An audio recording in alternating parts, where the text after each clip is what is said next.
Pack Expo summary? Yes. Well, talk about your brand. What's your name? All right. This is Brad. I'm with Abe Equipment from Lincoln, Nebraska. Good old Abe Lincoln. We do craft beverages, so if you've got something to drink, we can put it in a package, get it out to your customer.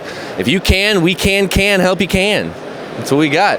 One of my clients is Dina Lose the energy drinks. Like Okay. I have a Monster drink, like a Red Bull, those kinds. What is the application that I see you doing the cans?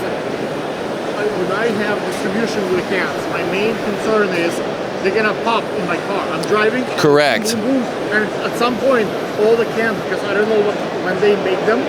And like Dila, for example, they distribute from Italy, right? So it's sometimes the cans are not so strong.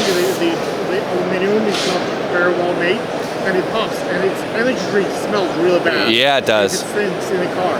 What are the technologies? What do you do to prevent that kind of thing? So there's a couple of things to prevent that. One's going to be the seaming lining. The can lining is going to be a resistant chemical. It's like kind of like a rubber plastic coating they put inside. And then our canning line features real-time torque monitoring in the seaming station.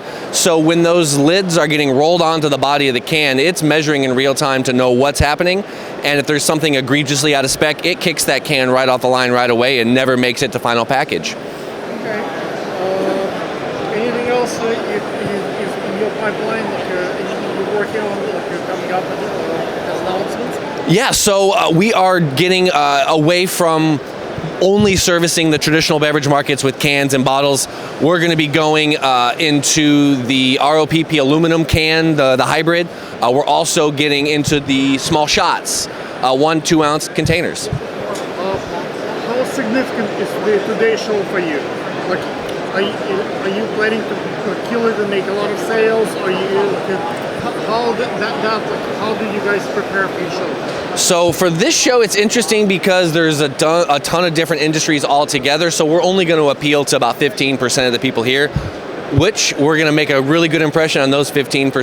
But how do you know who's your 15%? If they all look the same, how do you know who's for real and who's bullshitting? That is a very good question. A lot of times, if they ask us what we do and we ask them what they're filling and they don't know right away, then that's a pretty good vetting tool. Also asking about package size. If you don't know what size your package size is, you're probably not into packaging. I see. That's a good one. Let's see. What do you think is the future of the packaging industry as it is? Like, how do you see the industry evolve with Amazon, the new technologies, maybe next 20, 30, 50 years? So that's an interesting question because the technology is going to have to keep up with the changes in markets, and we are seeing bigger and smaller getting bigger. The middle guys are kind of disappearing, and we're seeing a lot of people trying to get into the super craft. So we're going to have small stuff so you can hand fill, but also have the opportunity for them to grow. So not getting the 7,000 cans per second. It's more about getting a quality package that someone can do in a 10,000 square foot warehouse. What kind of steps do you take to make you...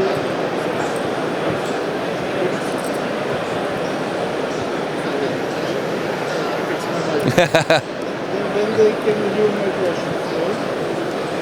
So what kind of steps do you take to make sure that your potential clients can come here to the show? Like, you probably have maybe 10, 20 folks who already kind of looked at it.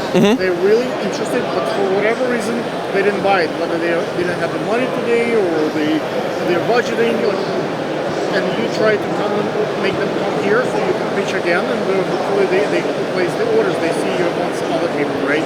What do you do to convince them to come here? So I feel that the shows are not really a closing tool as much as they used to be in the past. I think this is more educating and gathering new leads than it is closing out old ones. At least that's what we see in our industry. Now, some of these other guys, I know that people are saying, I'm packaging green beans. I'm going to go check out every packager and I'm going to make a decision today. I don't feel that in the beverage industry it's that the same. Decision today, but this is an opportunity for them to smell it, to touch it. So, like, whenever we talk on Zoom in the last 2 years, yeah, it was like fine, but when you actually physically touch it and see it, that's like a very important step in the sales process. Well, I think it is equally important for them to touch out and reach out and see the equipment, but also us, the real person behind it. So I think the interpersonal relationship is a much more important aspect of these shows. For the new folks that come passing through, how do you screen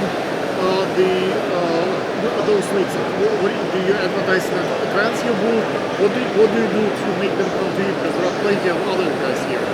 Yeah, so in this specific show, we are one of the few beverage packagers, one of the very few that's doing bottles and cans. So from that aspect, we can get them to come to us, which is nice, which is always easier. What's the social media? How people can look you up? We are abeequipment.com, ABE Equipment. We are out there, and our partner, our parent brand is Norland International.